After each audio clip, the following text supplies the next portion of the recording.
Iran could attack the United States in a much more fearsome way. New York could eventually be on Iran's hit list. U.S. media reports desperate new pleas come out of the country.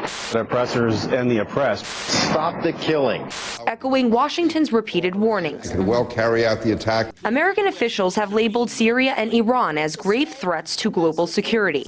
However, former U.S. Attorney General Ramsey Clarke says the biggest threat to world peace is his own country's military and foreign policy. In an exclusive interview with RT, the lawyer and activist says America's next catastrophic mistake will likely be a war with Iran. My impression is that Israel is pressing for an assault before the election, and that the Obama administration is resisting that without favoring Iran in any way, but simply as a domestic political matter. Well, the U.S. can't really afford to get involved in another war, can it? Well, I hope not.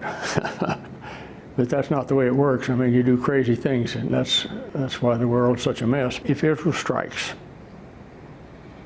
and there's retaliation, that the United States will intervene.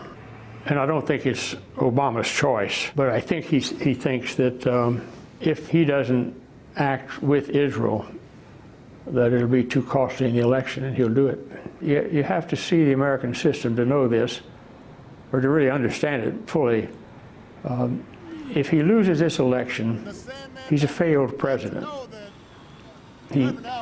All of his major decisions will be primarily affected by how they impact on the coming election. Because if he loses that election, anything he accomplished, and he accomplished a few things, health care and things like that, are better than they were. They're far from ideal, and far from what, if he has the Congress in a second session, he could do. But he struggled against enormous pressures. The Pentagon's ability, I mean, I've watched presidents who, President Johnson was one of them. Those guys come in from the Pentagon, he just thinks, my God, they know everything, I don't know nothing. With respect to Syria, while speaking to the United Nations Security Council, the Syrian ambassador reportedly quoted a statement that you said nearly 22 years ago. He said, quote, "The UN, which was established to prevent the encouragement of war, has become itself a tool for war." How do you perceive the circumstances surrounding Syria right now, and the U.S. and European actions and campaign for some type of intervention? Well, Syria's under extreme international and, to some degree, domestic pressure and violence for only one reason. And it's the same reason that gave us Iraq and Afghanistan and Libya. Syria is a part of the effort to eliminate every independent Arab government, independent of U.S. control. You think that's the goal? It's not humanitarian reasons? Oh my God, no. I mean, it's geopolitical. I mean, look what we did to poor Egypt, going back to Farouk, actually. Misery for the people for 4 brutal regimes, U.S. dominated. Over the decades, you have faced a lot of criticism and have even been labeled by some as a traitor after providing legal defense to controversial figures such as Slobodan Milosevic and Saddam Hussein. You have described both of their trials as unfair and flawed. Last year, the world saw former Libyan leader Muammar Gaddafi murdered before receiving any trial. Who is to blame for that crime? Well, in one sense, the American people are to blame because they let their government do it. The American people, though, I mean, is the American government really acting on behalf of public opinion within the country? I mean, no, do you think that the public doesn't have an opinion about things like that, really, you know? Right. I mean, you know, you see the American people allowed their government to do it. Does the U.S. government really consult with what the people want before taking foreign policy measures? I wouldn't call it consultation at all. I'd call it manipulation. The government tries to manipulate public opinion to support its policy, whatever it is. And in war, it's particularly, or in looking toward military action, it's particularly important to condition the public for it, which is basically asleep on those matters. I mean, you don't have a minor percentage of the American public has any daily concern about what's going on in the world unless it's a vacation trip or something like that. Many have labeled Iran the new Iraq with respect to the U.S. media coverage of everything the U.S. officials are saying about Iran right now, which is quite similar to what was said about Iraq preceding U.S. intervention. Well, the themes for assaulting a foreign country through history have almost always been similar, haven't they? Either they're bad guys, or they've done bad things, or they're mean to their people, or whatever. There are only a handful of themes that you build up before you intervene in a foreign nation, or they've been offensive to us, or they're preparing to assault, something like that. All of those countries have been victims of U.S. aggression because of U.S. geopolitical, economic interests. And our foreign policy is overwhelmingly driven by economic power in the United States. It has interests in areas where we intervene, basically for, you could call it business, but it's exploitation. If these interventions can happen and former leaders do not face what you say, a fair trial, what's left of international law? If Saddam Hussein had been like Mubarak and done what the United States told him to do, he would have been a pleasant personality in the United States media. And we'd have thought, hey, what nice people, what a great guy, you know, and all that. But because he wouldn't do what the United States wanted, he had to be taken out. Is Bashar al-Assad destined for the same treatment? President Assad is a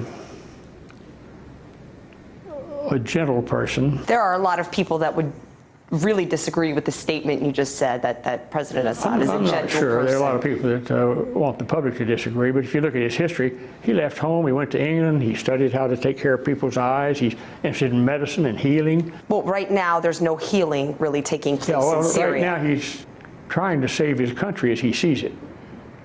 And that's a rough business if you got people shooting at you. And how do you think that's going to play out? Do you think that the Assad government will be able to withstand the mounting pressure? I mean, there were 137 member states of the UN that supported a General Assembly resolution, condemning Assad and endorsing the Arab League plan that essentially calls for him to step down. The fact that 137 nations voted as they did doesn't mean that the people of those nations or even the government of those nations really feel that way. That's the influence of economic power of the United States, particularly, but to some degree NATO, the total economic power. Most of them don't have knowledge or an interest anyway, but they're going to go along with Uncle. That's what that's about. It's going to be tough, very tough. I don't know whether he'll make it or not. You served as U.S. Attorney General under President Johnson, and having said that, I want to ask you about some domestic issues. When you read legislation such as the National Defense Authorization Act, what impression do you get of democracy in America now? Well, I get two impressions from reading it. One, that we live in a military-dominated society, and that the people are unaware of it. That they see terrorism as a threat, you know, and 9/11 has created a level of fear that has been exploited and sustained, but an informed people would never go along with that. How has the U.S. political process changed since you became a part of it nearly half a century ago? Well, it's grown consistently stronger at the national level, and the states have become less powerful. What was your biggest disappointment that made you step back from politics? Well, my biggest disappointment for our administration was the Vietnam War. It was head and shoulders above anything else. It was a great tragedy. Many have compared the demonstrations and the rallies that took place during the Vietnam War to the Occupy Wall Street movement. What do you think will come out of the Occupy movement? Do you think it will be much of a political or social game changer? Or do you think it will just be pretty much a tool to let the steam out? I think the Occupy Wall Street movement has an enormous potential. You take the anti-war movement, or take the civil rights movement, it's only people involved about race. You know, if you're black, yeah, it's great. If it's war, if your kids in the war are likely to be drafted, or if you're just a pacifist. But when you finally have a major population hurting so bad from the economy, or concerned so much about the justice or injustice of the economy, you're reaching 99%, they say, you know, you're surely reaching 90%. So I think it has enormous potential. I think it's got to study harder what it's trying to do. It's got to appeal a little bit less to selfish interests and more to the general interest. Because underlying it is a selfish interest that I want a bigger stake in the economy. It has a Me Too motivation that promises in the long run more of the same rather than more better. Mr. Clarke, thank you very much for your time. Yeah.